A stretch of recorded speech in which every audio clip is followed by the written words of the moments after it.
Suatu malam yang gelap dan sunyi, Doni, seorang pekerja pabrik yang sederhana, menemukan dirinya dalam situasi yang tak pernah dibayangkannya.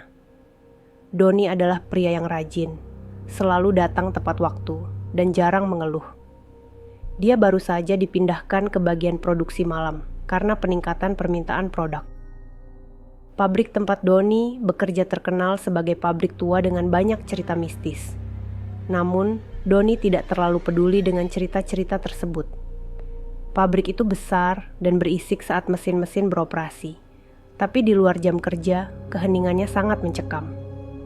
Suatu malam, setelah menyelesaikan shift malamnya, Doni merasa terlalu lelah untuk pulang dan memutuskan untuk tidur di pabrik. Ada satu kamar kosong di pojok pabrik yang sudah lama tidak digunakan, dan menurut teman-temannya, kamar itu dulunya adalah ruangan istirahat pekerja. Doni berpikir itu hanya cerita iseng untuk menakut-nakuti pekerja baru. Doni mengambil keputusan untuk tidur di kamar kosong tersebut. Ketika dia memasuki kamar itu, suasana aneh langsung terasa. Udara di dalam kamar terasa lebih dingin dari luar, dan bau apak menusuk hidungnya. Namun, Doni terlalu lelah untuk peduli. Dia meletakkan tasnya, merebahkan tubuhnya di lantai beralaskan tikar yang dibawanya, dan segera tertidur. Beberapa jam kemudian, Doni terbangun oleh suara aneh. Suara itu seperti suara desahan, seperti seseorang menghembuskan napas berat di dekatnya. Doni membuka mata, tapi tidak ada siapa-siapa di sana. Dia berpikir mungkin hanya angin atau suara dari mesin yang masih beroperasi di bagian lain pabrik. Doni menutup matanya lagi, berusaha untuk tidur kembali. Tapi suara itu semakin keras dan semakin dekat. Doni bangun lagi, kali ini dengan perasaan takut. Dia mengedarkan pandangan ke seluruh kamar, mencari sumber suara.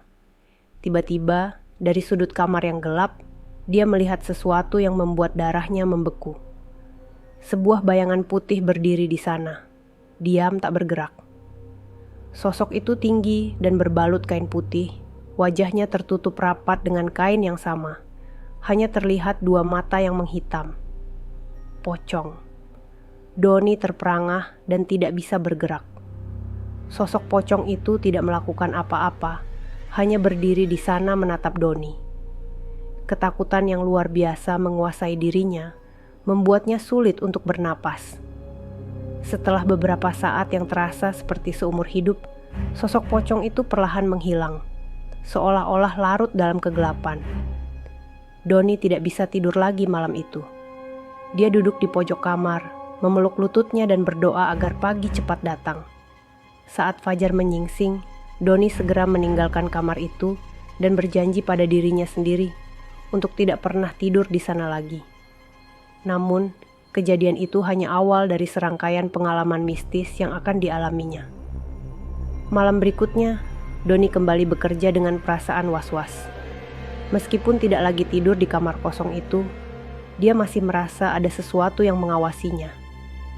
Setiap kali dia sendirian, Doni merasa ada yang mengikuti atau mengintipnya dari kejauhan. Dia sering mendengar suara langkah kaki yang berat dan suara napas yang sama seperti malam itu. Doni mulai bercerita kepada teman-temannya di pabrik tentang apa yang dialaminya. Awalnya, mereka menertawakannya, menganggapnya terlalu banyak mendengar cerita horor. Namun, beberapa pekerja lain mengaku pernah mengalami hal yang sama. Mereka bercerita tentang sosok pocong yang sering terlihat di sekitar pabrik, terutama di malam hari. Seiring berjalannya waktu, ketakutan Doni semakin menjadi. Setiap malam, dia merasakan kehadiran sosok pocong itu semakin nyata. Pada satu malam yang gelap dan hujan, Doni kembali mendengar suara napas itu lagi. Kali ini, suara itu datang dari belakangnya. Doni berbalik, dan lagi-lagi dia melihat sosok pocong itu, lebih dekat dari sebelumnya. Kali ini, pocong itu bergerak perlahan menuju Doni. Dengan perasaan panik, Doni berlari keluar dari pabrik, meninggalkan semua pekerjaannya. Dia tidak peduli dengan hujan yang mengguyur tubuhnya. Doni terus berlari sampai dia mencapai rumahnya. Malam itu, dia tidak bisa tidur sama sekali.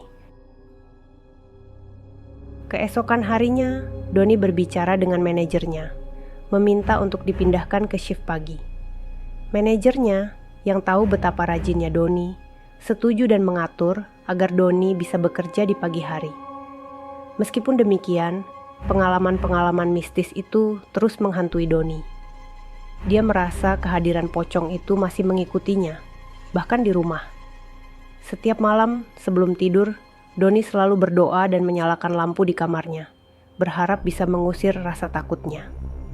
Namun, sosok pocong itu tetap muncul dalam mimpi-mimpinya, membuatnya terbangun dengan keringat dingin setiap malam. Doni kemudian memutuskan untuk mencari bantuan dari seorang teman yang paham tentang hal-hal mistis.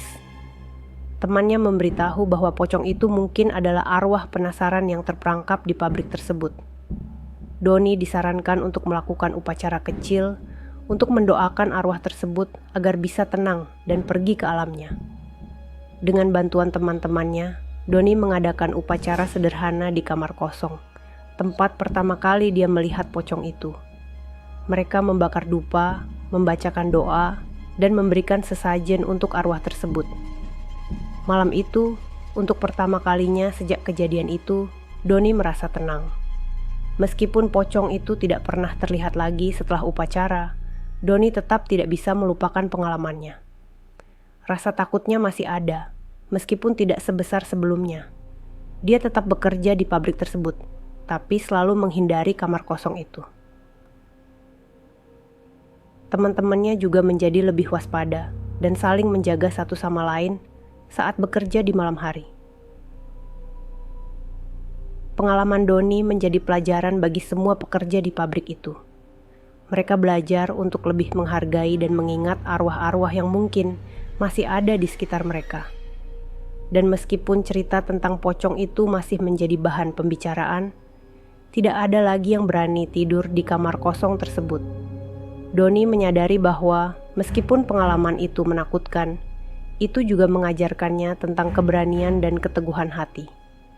Dia belajar bahwa ada hal-hal di dunia ini yang tidak bisa dijelaskan dengan logika, dan terkadang kita harus menerima dan menghormati hal-hal tersebut.